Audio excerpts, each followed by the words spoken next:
దేవునికి మహిమ కలుగునుగాక. సృష్టించిన సృష్టికర్తకే ఘనత మహిమ రావాలి. మనుషులకు కాదు మహిమ వచ్చేది. సమస్త మానవులకు ఊపిరి దయచే దేవుడు. ఊపిరి లేని మానవుడు ఈ లోకంలో ఉన్నాడంటే ఒక్కడు కూడా లేడు. మార్కు సువార్త 16వ అధ్యాయము పిమ్మట 11 శిష్యులు భోజనమునకు కూర్చున్నప్పుడు ఆయన వారికి ప్రత్యక్షమై తాను లేచిన తర్వాత తన్ను చూసిన వారి మాట నమ్మనందున వారి అపనమ్మిక నిమిత్తము హృదయ కాఠిన్యము నిమిత్తమును వారిని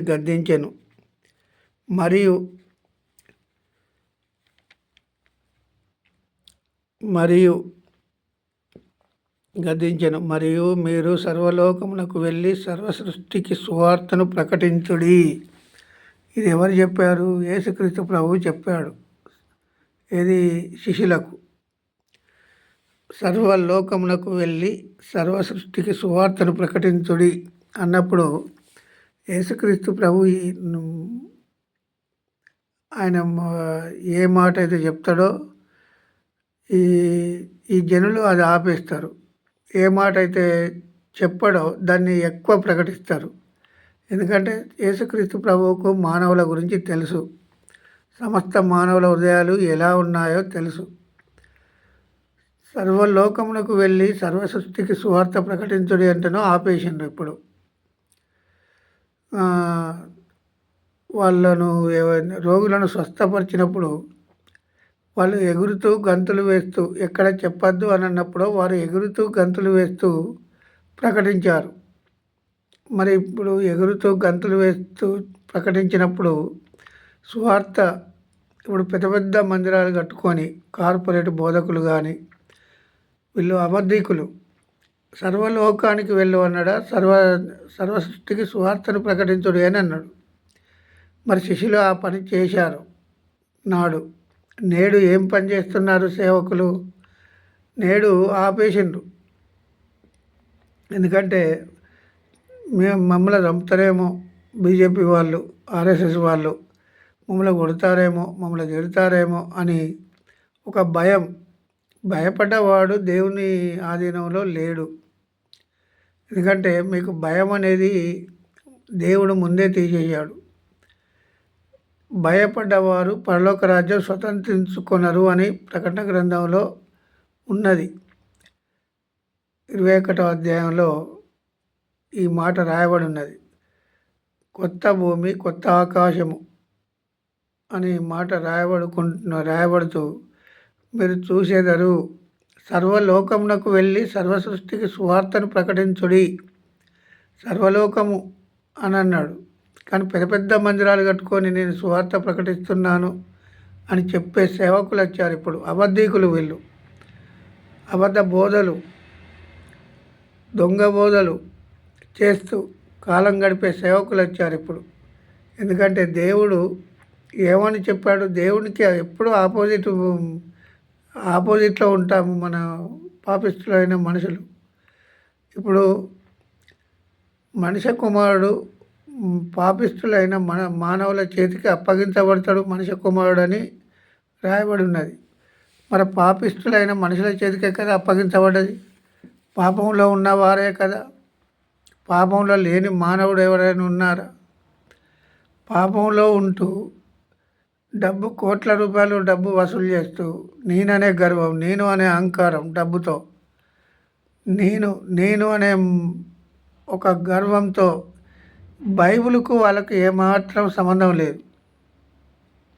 డబ్బు సంపాదించుకొని ఎక్కడైనా చెప్పాడా ప్రభు?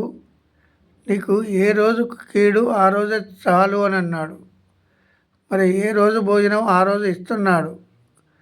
ఆ భోజనం ఇచ్చిన తర్వాత ఇంకా కావాలి అని అన్న వ్యక్తులను ఏమనాలి?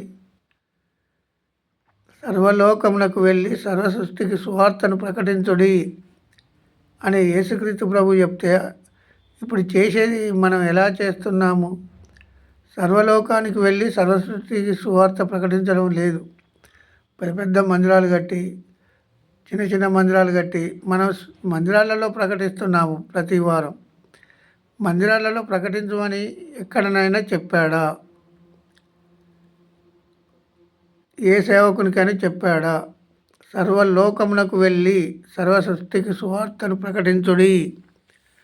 సర్వలోకమునకు వెళ్ళి అనే మాట వ్రాయబడి ఉన్నది.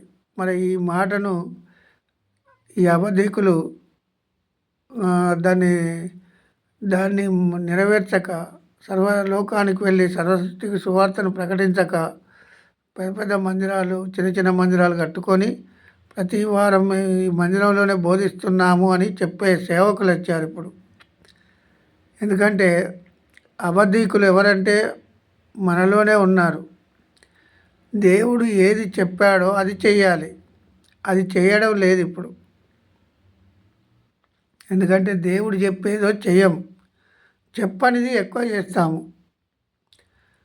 ఉద్యోగాలు వస్తాయని ఎక్కడన్నా రాయబడి ఉన్నదా?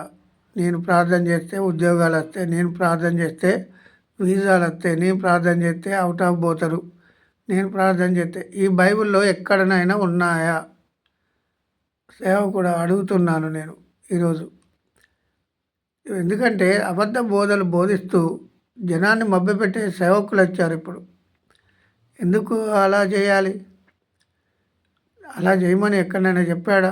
ఆత్మ విలువ కోట్ల రూపాయలు పెట్టినా దొరకనటువంటి ఆత్మ మనలో దేవుడు ఏర్పాటు చేస్తే మనం ఏం చేస్తున్నాము? బైబిల్కు విరుద్ధంగా మాట్లాడుతున్నాము. బైబిల్ వాక్యానికి విరుద్ధంగా మాట్లాడేది. విరుద్ధంగా మాట్లాడమని ఎక్కడనైనా చెప్పాడా? నేను ప్రార్థన చేస్తే, నేను అనే గర్వం, నేను అనే అహంకారం, నేను అనే అసూయ, ఈ మాటలు తీసివేయాలి ప్రతి సేవకుడు. ఎందుకంటే పరలోక రాజ్యం మనం చేరాలంటే సర్వలోకానికి వెళ్ళాలి, సర్వసృష్టికి సువార్త ప్రకటించాలి. యేసుక్రీస్తు ప్రభు ఇది చెప్పాడు కదా, సర్వలోకానికి వెళ్ళి సర్వసృష్టికి సువార్తను ప్రకటించుడి. నమ్మిన వారు రక్షింపబడుదురు, నమ్మని వాడు శిక్ష విధింపబడును అని ఉన్నది బైబిల్లో. నీ మాట, నా మాట ఎవరు వింటారు? దేవుడు వింటాడు. సృష్టించిన సృష్టికర్తకు భయపడాలి మనందరం, మనుషులకు కాదు భయపడేది. మనుషులకు భయపడ్డట్టయితే మనుషులకు కాదు మనం ఇప్పుడు భయపడేది.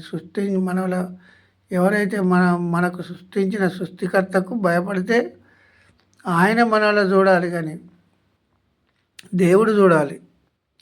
దేవుడు చూడకుండా ఏ మానవుడైనా ఉన్నాడా? సమస్త మానవులకు ఆయన కనుదృష్టి ఉంచే దేవుడు. ఆయన కనుదృష్టి లేని మానవుడు ఈ లోకంలో ఉన్నాడా? ఒక్కడు కూడా లేడు. ఆయన కనుదృష్టి ఉంచితే మనం ఏం చేస్తున్నాము? ఇప్పుడు సర్వలోకానికి వెళ్ళి సర్వసృష్టికి సువార్తను ప్రకటించుడు అని యేసుక్రీస్తు ప్రభు చెప్తే దాన్ని విశ్వాసులు కానీ సేవకులు కానీ నెరవేర్చడం లేదు. పెద్ద పెద్ద మందిరాలు కట్టుకొని మందిరాలలో బోధిస్తున్నాము మేము. నా ప్రార్థన మందిరం, ఎవరికి ప్రార్థన మందిరం అన్నాడు? సమస్త జనులకు నా మందిరము ప్రార్థనా మందిరం అని వ్రాయబడి ఉన్నది యెషయా గ్రంథంలో. అన్యజనులకు నా మందిరము ప్రార్థనా మందిరం అని మత్తయి సువార్తలో ఉన్నది. దీన్ని ఏం చేశారు? ఇప్పుడు తప్పుడు బోధలు చేశారు.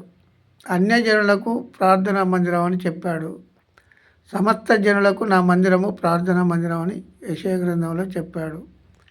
మరి మందిరం గురించి ఇలా చెప్తే ఇప్పుడు సేవకులు ఎలా చేస్తున్నారు? సర్వలోకానికి పోయి సర్వసృష్టికి సువార్త ప్రకటించడం కాదు, నేను అనే గర్వం, నేను అనే అహంకారంతో సేవకులు ఉంటున్నారు. ఒకరోజు చనిపోతే దేవుని దగ్గర లెక్క ఉంటుంది ప్రతి సేవకునికి. ఎలా బోధిస్తున్నారు, ఎలా బోధ చేసేయారు అనేది దేవుని సృష్టించిన సృష్టికర్త దగ్గర లెక్క ఉంటుంది ప్రతి మానవునికి. ఎందుకు మనం ఇలా చేస్తున్నాము? ఈరోజు దేవునికి కదా భయపడాల్సింది, మనుషులకు కాదు కదా భయపడేది. ఆయన సృష్టించుకున్నాడు కదా మానవులను, ఆయనకు భయపడాలి. కానీ మానవులకు భయపడతాము.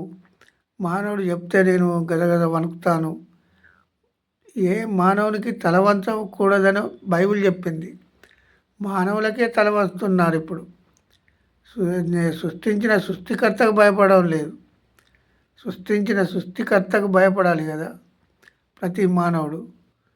మరి ఇప్పుడు ఎవరికి భయపడుతున్నారు? సమస్త జనులకు శ్వాసనిచ్చేది ఎవరు? యేసుక్రీస్తు ప్రభు. సర్వలోకానికి వెళ్ళి సర్వసృష్టికి సువార్తను ప్రకటించుడు అని ఆయన శ్వాసనిస్తే, నేను వెళ్ళను, నేను చెప్పను, నేను సర్వలోకానికి వెళ్ళను అనే మాట చెప్తున్నారు. బైబిల్లో ఉన్న వాటిని చదవడం లేదు కానీ బైబిల్లో లేని ఎక్కువ కలిపి చెరిపేవారు వచ్చారు. దేవుని వాక్యాన్ని కలిపి చెరిపేవారు సేవకులు వచ్చారు. వారి మాటలను నమ్మద్దు. ఏ నాటికైనా విశ్వాసులారా జాగ్రత్త పడుడి. ఎందుకంటే సేవకులే పరలోక రాజ్యానికి వారసులుగా చేయాలి. కానీ సేవకులు వారసులుగా చేయడం లేదు. వారు పోయేది నమ్మకం ఉన్నదా లేదా అనేది తెలియదు. దేవుని కృపను బట్టి దేవుడు ఈ మాటలు దీవించునుగాక.